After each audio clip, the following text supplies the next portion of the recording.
Di pesisir selatan Jawa Barat, tepatnya di kawasan Pelabuhan Ratu, berdiri sebuah tempat ibadah yang tak hanya menyimpan nilai budaya, namun juga dikenal dengan berbagai cerita mistis.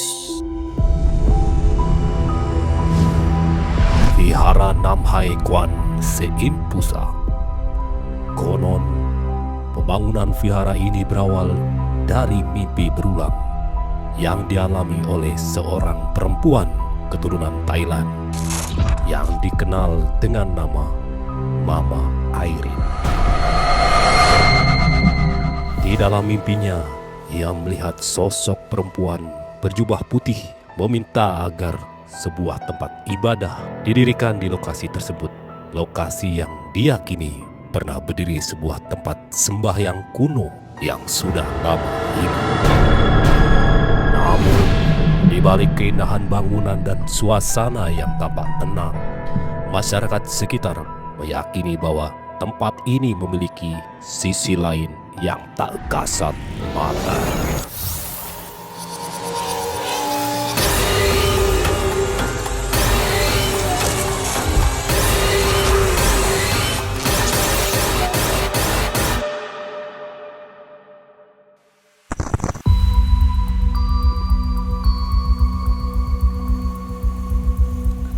Selamat malam pecinta Sobat Misteri, bersama saya Madam Louis. Kali ini saya sedang berada di salah satu vihara. Vihara ini terletak di Pantai Loji, dibangun di luas tanah sekitar 4,3 hektar. Dan uniknya vihara ini memiliki arsitektur mirip-mirip seperti di Thailand, karena memang yang mendirikan vihara ini adalah seorang ibu, beliau sudah wafat, yaitu Mama Airin.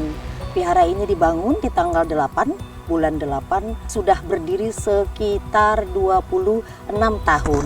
Dan vihara ini memiliki tangga hampir 500 sampai ke pemujaan. Tetapi uniknya, setiap pengunjung yang datang selalu menghitung tangganya berbeda-beda.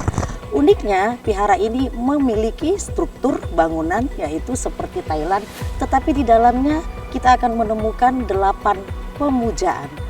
Pemujaan itu ada dari agama Buddhis dan juga ada dari keyakinan beberapa keyakinan Nusantara.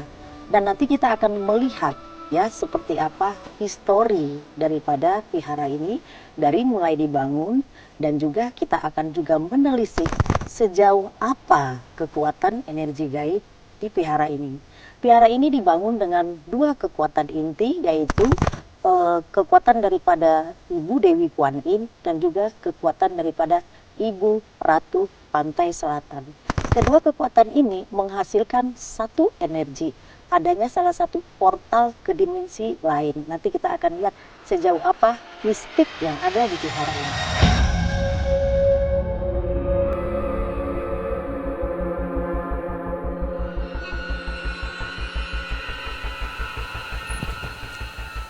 Pada dasar vihara ini adalah pemujaan yang pertama. Nah, pemujaan pertama ini kita akan melihat ada Dewi Bumi. Kenapa di bawah ini adalah Dewi Bumi? Karena memang dia adalah Dewi Bumi yang kita injek. Jadi dia memang harus di bagian bawah. Nah, sebelum kita naik ke atas, kita harus melakukan penghormatan, yaitu kita harus membakar dupa dulu.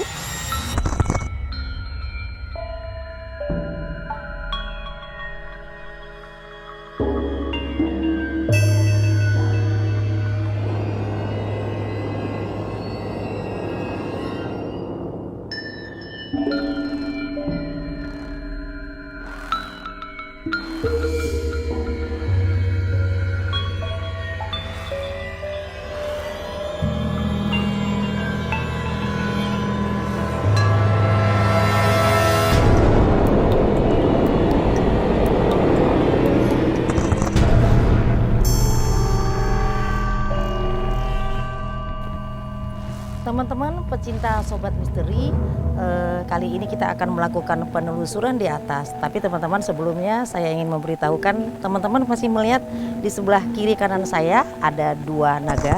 naga ini berkepala 7. Naga langit ini dipercaya oleh keyakinan tertentu sebagai naga laut untuk keamanan dan protection. Nanti setelah ini kita akan melakukan penelusuran ke atas.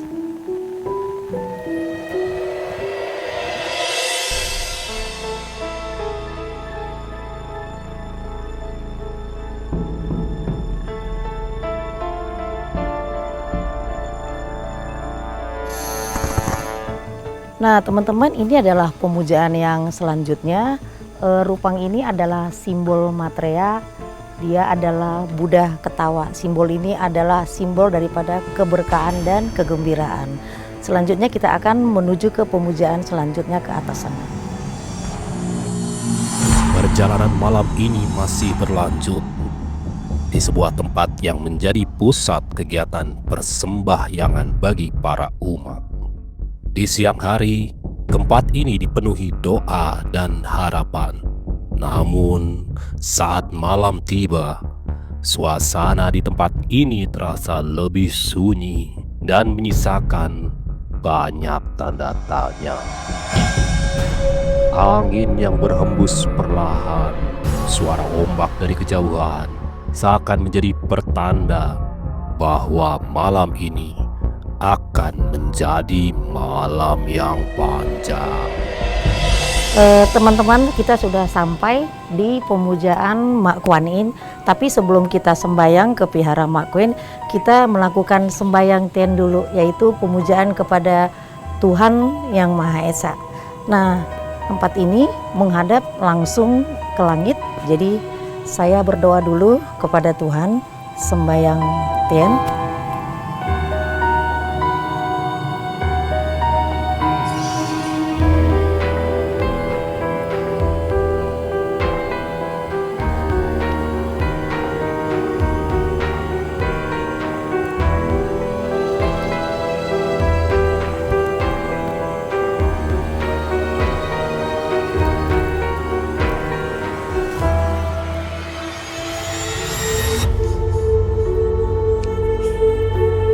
Setelah ini kita akan melakukan sembayang di Vihara Mak Kuan bersama Bante dan juga pendiri daripada Vihara Nam Hai ini. Dan setiap yang mau berkunjung untuk berdoa atau sembayang wajib membunyikan lonceng ini 3 kali.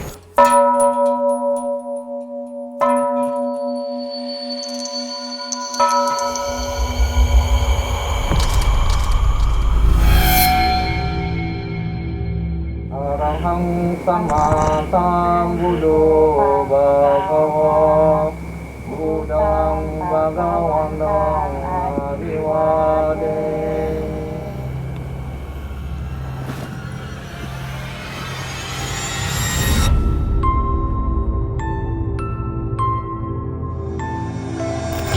Sekarang kita sudah berada di pemujaan selanjutnya adalah di Vihara Nam Hai.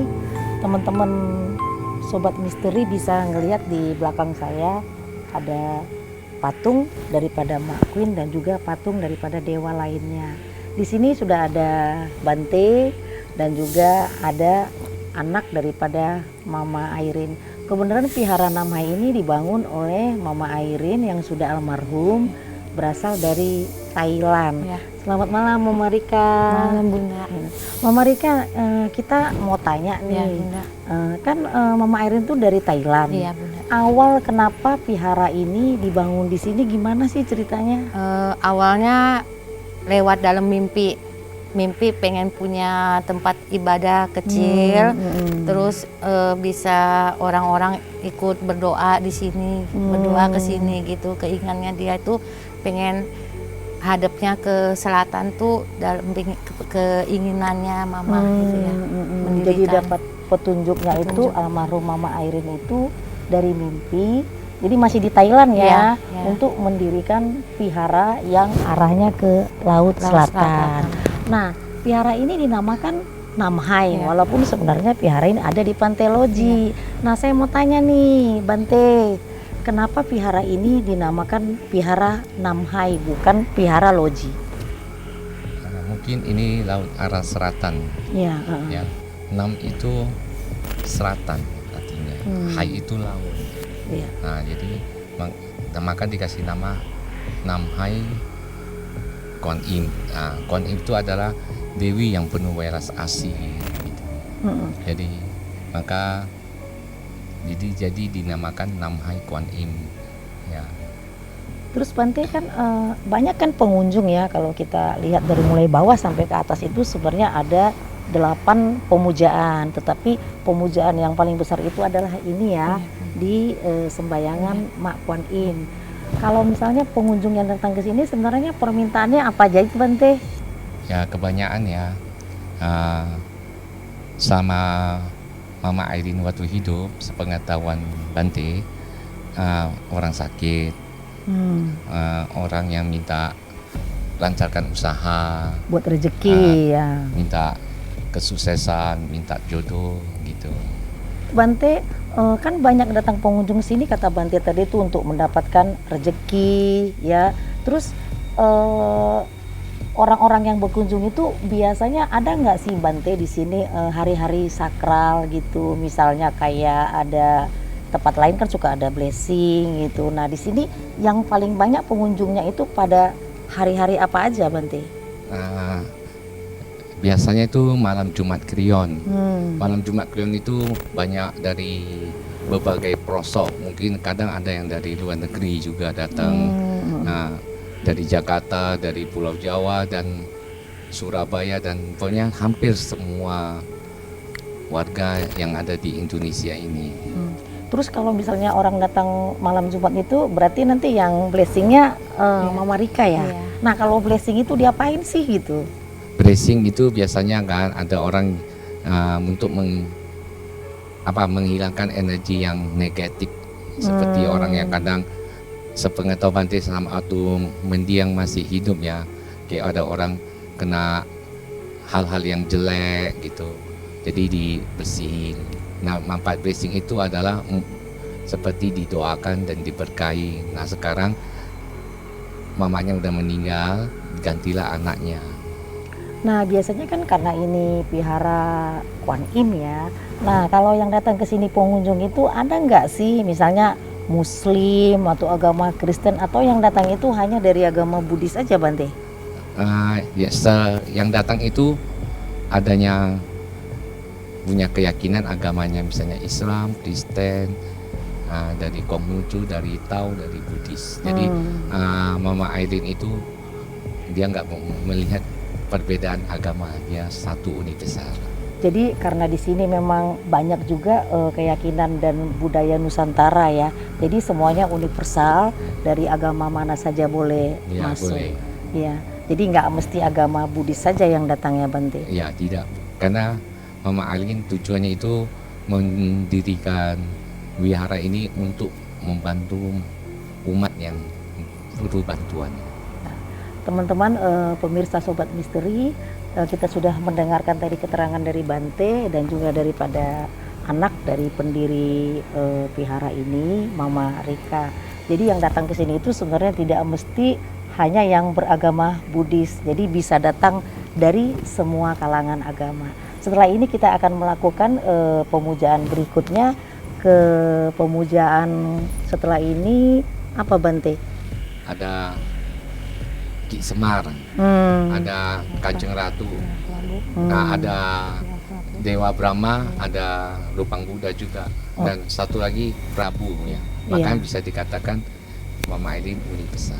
Iya, nah setelah ini kita akan melihat seperti apa sih suasana di tempat sembahyang Eyang Prabu dan juga Ibu Ratu Pantai Selatan ke atas sana.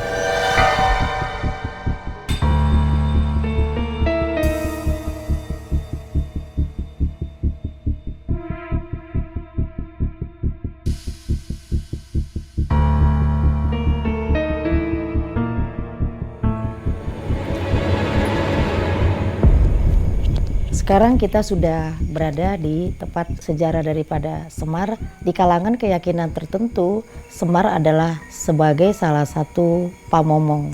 Pamomong penetralisir semua energi di alam semesta. Nah, seperti apa kita akan melihat kekuatan goib atau energi mistik yang ada di tempat ini. Sebenarnya kalau kita peka, kita bisa ngelihat ke dalam, bisa di zoom ke dalam. Mungkin ada beberapa pengunjung yang melihat walaupun di dalam ini hanya berupa patung, tetapi patung ini memiliki kekuatan tersendiri. Misal patung ini bisa tersenyum sendiri, ada yang bisa bergerak sendiri. Bendanya juga kalau kita perhatikan bisa bergerak sendiri. Jadi Semar ini dibangun di sini mungkin untuk menetralisir kekuatan daripada energi yang ada di sini. Setelah ini kita akan melihat di sebelah ada pemujaan daripada Eyang Prabu Siliwangi.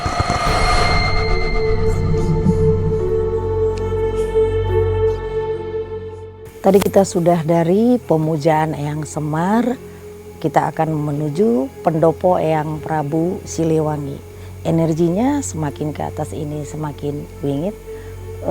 Sebenarnya di beberapa tempat di sini ada portal-portal atau dimensi ke dimensi yang terhubung secara tak kasat mata. Mungkin para pengunjung yang datang ke sini hanya berpikir bahwasanya mereka datang berdoa, tetapi tanpa mereka sadari sebenarnya mereka sedang berdoa melalui dimensi ke dimensi tertentu. Makanya banyak para pengunjung di sini ketika melakukan ritual banyak yang berhasil karena ada beberapa energi yang bertemu di sini menjadikan tempat ini portal menuju suatu dimensi tertentu. Sekarang saya akan menuju pendopo Eyang Prabu Siliwangi.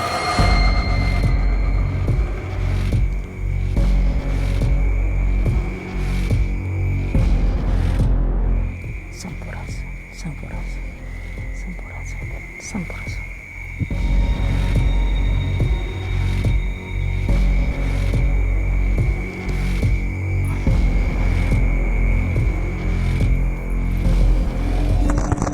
Sekarang kita sedang berada di tempat pemujaan Eyang Prabu Siliwangi ya.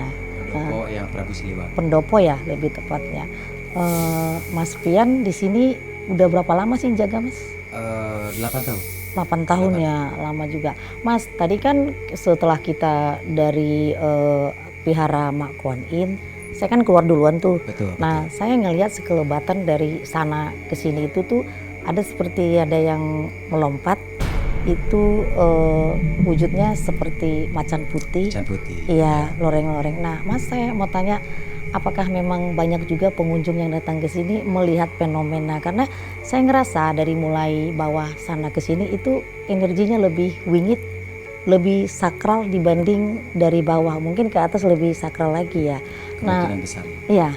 Nah, itu tadi yang saya lihat itu yang bentuk seperti macan putih itu kira-kira sosok siapa ya, Mas?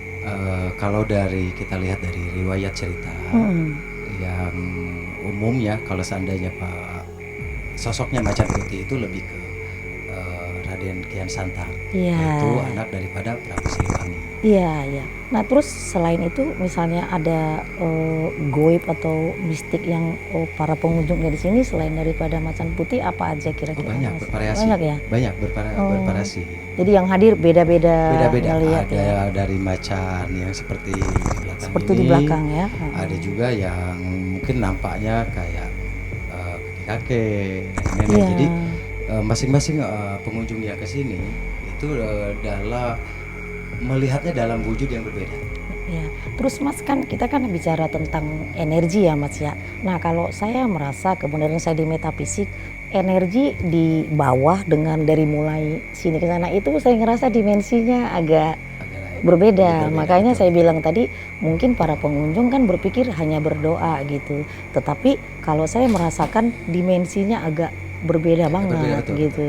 Jadi ada penghubung antara dimensi manusia dan dimensi gaib. Mungkin makanya kalau orang berdoa itu cepat terkabul. Boleh dikatakan ada portal dimensi. Iya. Bener nggak Mas? Betul. Mungkin seperti yang bisa kita lihat juga ya. Karena mungkin penggunaan dupa di area vihara ini kan lebih daripada Iya, umumnya. iya, benar. Maka dari itu sementara kan ya, hal-hal goib itu lebih senang dengan wewangian. Iya. Secara tidak langsung benar. mungkin kita di sini bisa dikatakan memang ranahnya. Betul. Jadi ini seperti kayak gerbang ya. Gerbang ya. Gerbang. Makanya namanya juga Vihara Vihara Namhai. Gerbang ke dimensi Dimensi lain. Nah setelah ini lebih sakral lagi nggak Mas di atas sana? Saya jamin lebih sakral. Lebih sakral Karena lagi di ya. atas seperti yang kita tahu karena kita letaknya dari Pelabuhan Ratu, yaitu identik dengan Kanjeng Ibu Ratu Nyi Roro Kidul. Iya, nah Sobat Misteri setelah ini kita akan melakukan penelusuran ke atas seperti apa sih kesakralan dan kemistisan pemujaan di paling atas. Yuk kita ke sana. Penelusuran malam ini akhirnya membawa tim kami ke sebuah tempat yang dipercaya sebagai titik peristirahatan Ratu Kidul, sosok yang hingga kini masih dikaitkan dengan misteri Laut Selatan. Memasuki area ini, suasana telah berubah. Angin bertiup lebih kencang, udara mendadak terasa dingin, dan keheningan di sekitar seolah menyimpan sesuatu yang tak terlihat. Apakah tempat ini benar hanya sebuah lokasi biasa, atau justru menyimpan energi lain yang selama ini tak pernah terungkap? Namun di tengah doa yang sedang dipanjatkan, sesuatu yang tak terduga tiba-tiba terjadi. Siapa ini? Siapa ini? Siapa yang hadir? Assalamualaikum.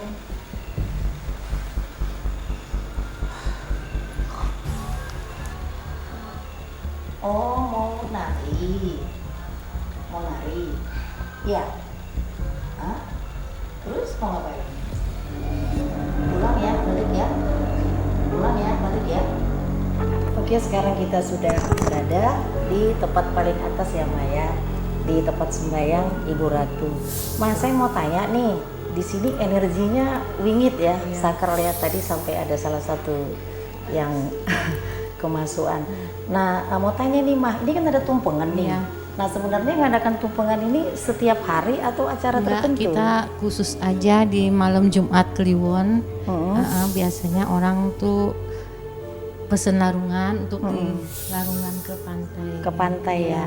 Nah, terus kalau yang ini ada lampu untuk dilarung juga Ya, ya Maya? kalau bunga ini karena mungkin kalau kita itu nggak memaksakan harus tumpeng yang besar. Kalau nggak mampu kita ada bunga ini. Oh, kalau nggak pakai tumpeng, Iya. ternyata bisa pakai Ya, bunga saja iya, ya. bunga aja.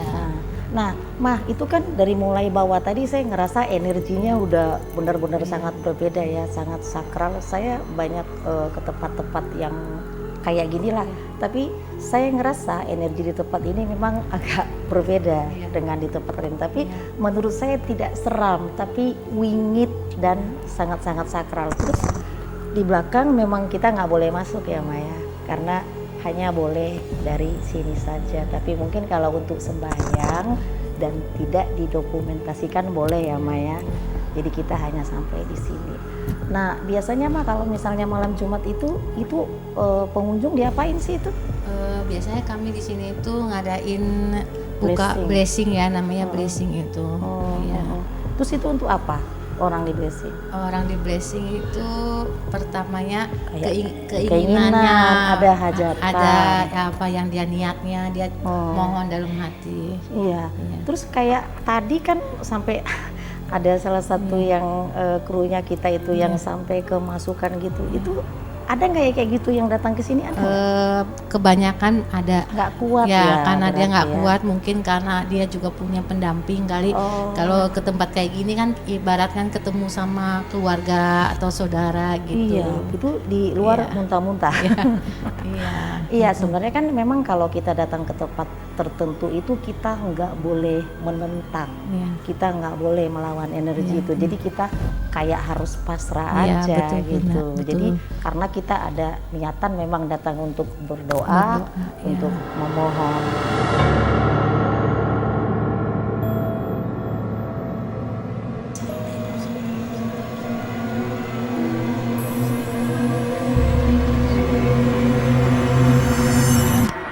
tadi kita sudah melakukan doa dulu, pemberkatan dulu bersama Mama Rika selaku anak daripada pendiri Vihara Namhai. Tadi sudah didoakan, setelah itu akan kita larung. Nah, nanti pada saat kita melarung, banyak orang mengatakan kadang kalau melarung itu memberikan makanan kepada makhluk halus. Sebenarnya tidak seperti itu. Jadi kenapa sesaji ini kita akan larung? Yang pertama adalah sebagai ucapan syukur kita kepada alam semesta karena kita sudah diberi, jadi kita memberi kembali. Yang kedua adalah sebagai permohonan izin kepada Sang Hyang Widi, Sang Alam Semesta, agar manusia tidak melanggar tatanan atau batasan. Nah, yang ketiga adalah sebagai wujud daripada pelepasan daripada sengkolo ataupun energi negatif kepada orang-orang yang melakukan pelarungan. Jadi itu adalah 3 daripada wujud kenapa kita harus melarung ke laut. Kalau kita rasakan sebenarnya energi daripada di tempat Ibu Ratu ini sangat-sangat wingit. Jadi saya tidak mengatakan takut atau seram, tapi lebih ke wingit karena dari tadi saya keringatan terus gitu. Dan ada salah satu fenomena yang saya tangkap di sini adalah saya merasa seperti ada dari dalam ruangan itu yang memperhatikan saya dari tadi gitu. Jadi dari mulai masuk, duduk, kita baca doa, ada seperti salah satu sosok ibu dari dalam yang dari tadi memperhatikan. Terus tadi ada yang kemasukan juga. Sebenarnya kenapa bisa sampai di tempat wingit seperti ini kemasukan? Mungkin ada energi yang bentrokan karena memang di tempat ini sangat sakral, kita nggak bisa untuk main-main gitu.